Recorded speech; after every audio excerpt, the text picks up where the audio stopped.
Hello दोस्तों, आज के इस वीडियो में हम अध्ययन करेंगे कक्षा 12 के भौतिक विज्ञान के अध्याय संख्या 1 का। तो अध्याय संख्या 1 को जानने से पहले हम ये जान लेते हैं कि ये किसके अंतर्गत आएगा। तो ये होता है हमारा विद्युत चुंबकत्व। ये एक विज्ञान की शाखा है, विद्युत चुंबकत्व। विद्युत चुंबकत्व अब ये दो भागों में बटी हुई है। एक तो स्थिर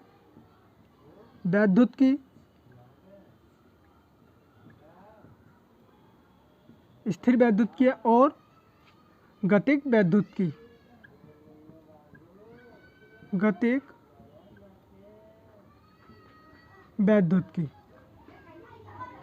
देखिए, पूरे इस विद्युत चुंबकत्व के अंतर्गत हमें अध्ययन केवल आवेश का करना है। अब आवेश का अध्ययन इसके अंतर्गत हम 3 स्थितियों में करेंगे। एक तो स्थिर वैद्युत की मतलब इसका मतलब होगा कि जब आवेश स्थिर अवस्था में होगा, ठीक। इसके अंतर्गत हम आवेश का ही अध्ययन करेंगे। गतिक वैद्युत के अंतर्गत भी इसमें करेंगे जब आवेश गति की अवस्था में होगा, ठीक। और एक नंबर 3 जब अध्ययन करेंगे हम जब आवेश या तो आवेश की गति या तो घट रही होगी या फिर आवेश की गति बढ़ रही होगी, अर्थात स्थिर नहीं होगी। लेकिन गतिक वैद्युत में हम जो अध्ययन करेंगे आवेश का, वो कैसी गति का करेंगे, इसकी एक कांस्टेंट गति का, यानी जब आवेश एक निश्चित गति से गति कर रहा होगा, उस वाली गति का, आवेश की उस गति का अध्ययन हम गतिक वैद्युत के अंतर्गत करेंगे। और जब आवेश रुका हुआ है उसका अध्ययन, आवेश की रुकी हुई स्थितियों का अध्ययन करेंगे स्थिर वैद्युत के अंतर्गत, ठीक। तो ये जो पार्ट है हमारा पहला, वैद्युत आवेश तथा क्षेत्र, ये आता है हमारा इसके अंतर्गत, स्थिर वैद्युत के अंतर्गत। तो इससे हमें यह स्पष्ट हो गया कि हम इस पार्ट के अंतर्गत आवेश की स्थिर यानी रुकी हुई अवस्था का अध्ययन करेंगे, ठीक। तो 3 प्रकार से आवेश का अध्ययन करना है हमें। एक तो स्थिर वैद्युत की है, गतिक वैद्युत की, और दोनों मिक्स, यानी जब एक हिस्सा अलग होता है कब, जब आवेश की गति या तो बढ़ रही है या फिर घट रही है, ठीक। अर्थात आवेश की गति एक कांस्टेंट गति नहीं है उस समय, ठीक है। तो आगे देखेंगे। अब चर्चा करेंगे आवेश पर। वैद्युत आवेश क्या होता है? आवेश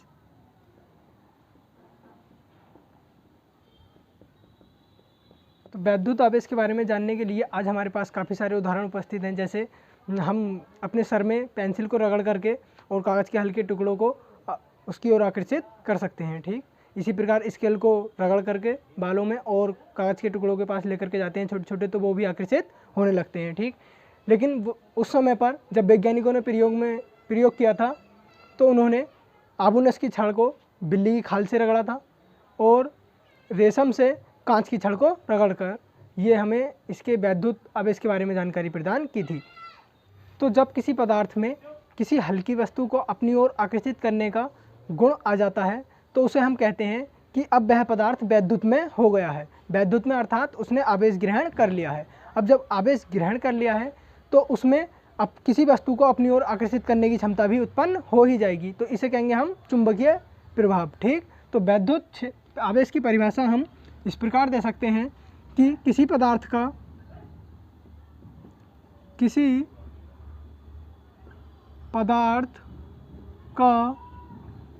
वह गुण जिसके द्वारा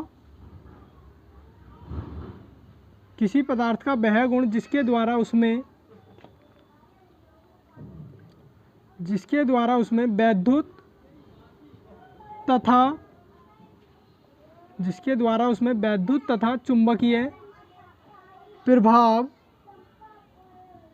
वैद्युत तथा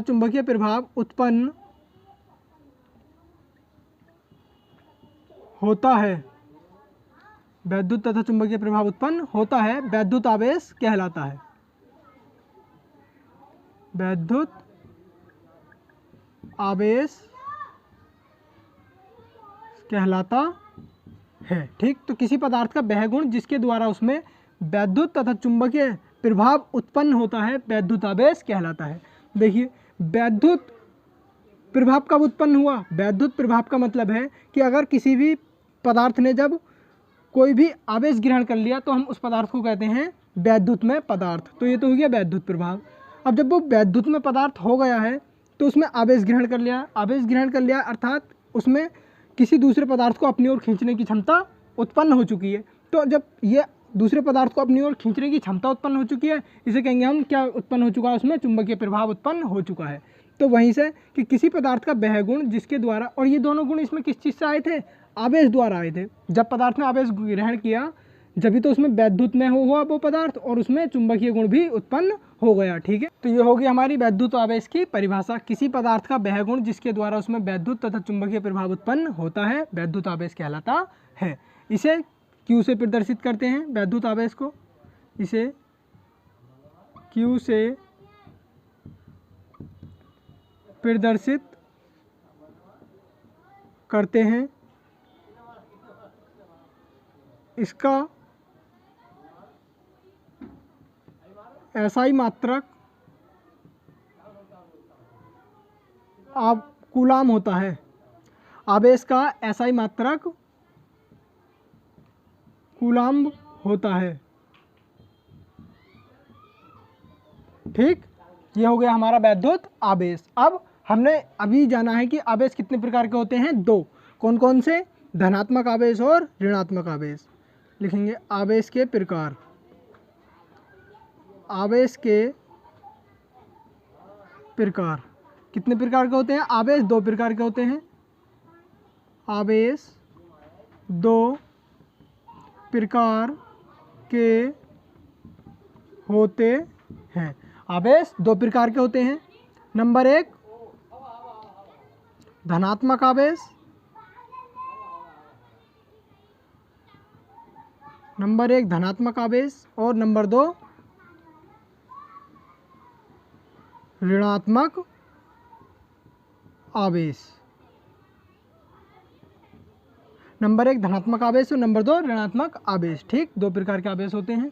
अब आवेशों के बारे में एक महत्वपूर्ण जानकारी ये है, नोट करके लिख लेंगे इसे।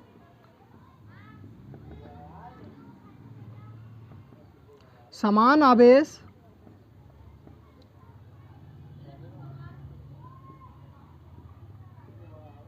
एक दूसरे को प्रतिकर्षित, समान आवेश एक दूसरे को प्रतिकर्षित करते हैं। और असमान आवेश या विपरीत आवेश भी कह सकते हैं। असमान को विपरीत, असमान आवेश एक दूसरे को आकर्षित करते हैं।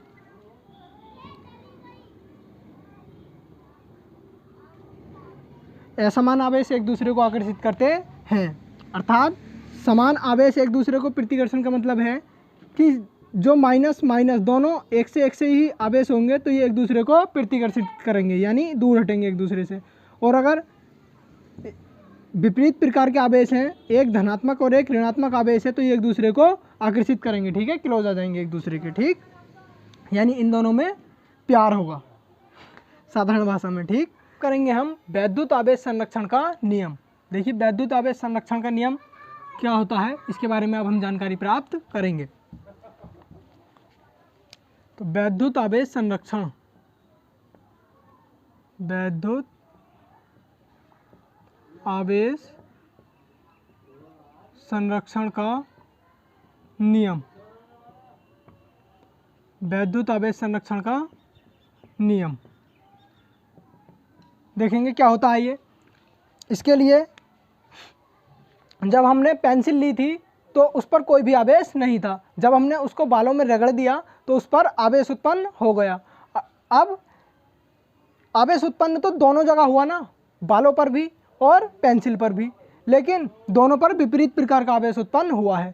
तो कहने का मतलब ये है कि जितना आवेश या जितना धन आवेश एक चीज़ पर उत्पन्न होगा उतना ही ऋणावेश दूसरी चीज़ पर भी उत्पन्न होगा। इसका कहने का मतलब ये है कि कुल जो आवेश है वो बिल्कुल शून्य रहता है, कुल आवेश बिल्कुल शून्य का शून्य ही रहेगा, यानी उदासीन ही रहेगा, यानी आवेश का निर्माण बिल्कुल भी नहीं हुआ। जितना इस पर धनावेश आया किसी वस्तु पे तो उतना ही दूसरी वस्तु पे ऋण आवेश भी उत्पन्न हो गया। इसका मतलब ये है कि आवेश को उत्पन्न नहीं किया जा रहा है, बिल्कुल आवेश की मात्रा क्या है, समान है। जितना धन आवेश उत्पन्न हुआ है बिल्कुल उतनी ही मात्रा में ऋण आवेश भी उत्पन्न हुआ है। तो आवेश कहीं भी घटा या बढ़ा नहीं है। इसी सिद्धांत को क्या कहते हैं हम, इस नियम को आवेश संरक्षण का नियम कहते हैं। वैद्युत आवेश संरक्षण का नियम होता है कि वैद्युत आवेश को न तो उत्पन्न किया जा सकता है, न तो उत्पन्न किया जा सकता है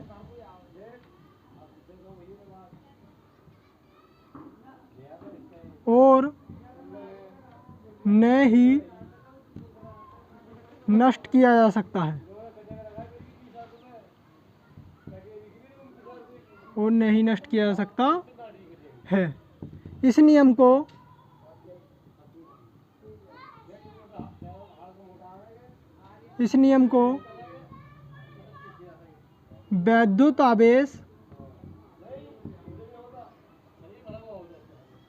वैद्युत आवेश संरक्षण का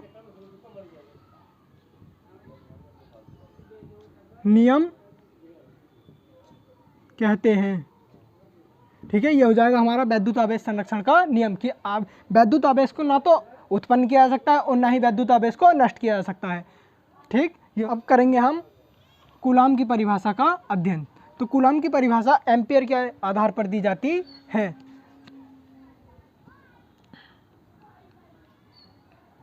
कूलाम की परिभाषा या एक कूलाम की परिभाषा, ये भी हो सकता है। ठीक है, तो क्या होगी, इसकी परिभाषा दी जाएगी एम्पियर के आधार पर। एम्पियर यानी वैद्युत धारा के आधार पर। तो वैद्युत धारा I बराबर क्या होता है, Q/T। ठीक, ये होता है। इसके आधार पर अगर हम कूलाम की परिभाषा देंगे तो यहाँ से Q बराबर क्या हो जाएगा, Q बराबर हो जाएगा ये IT। ठीक, तो लिखेंगे यदि किसी तार में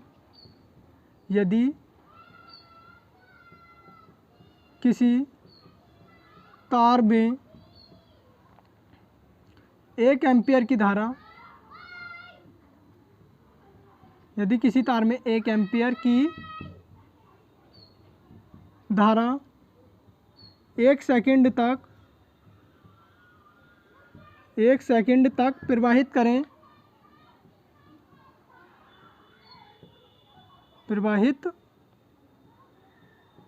करें तो तार में उत्पन्न आवेश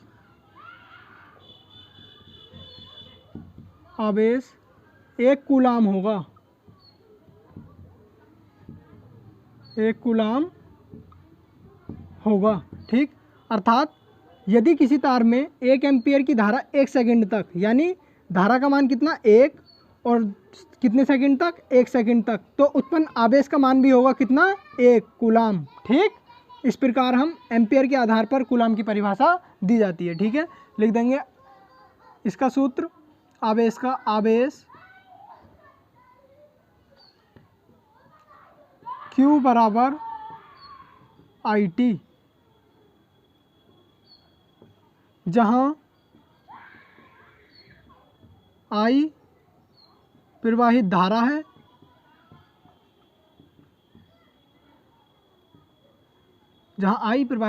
है, और T समय। ठीक।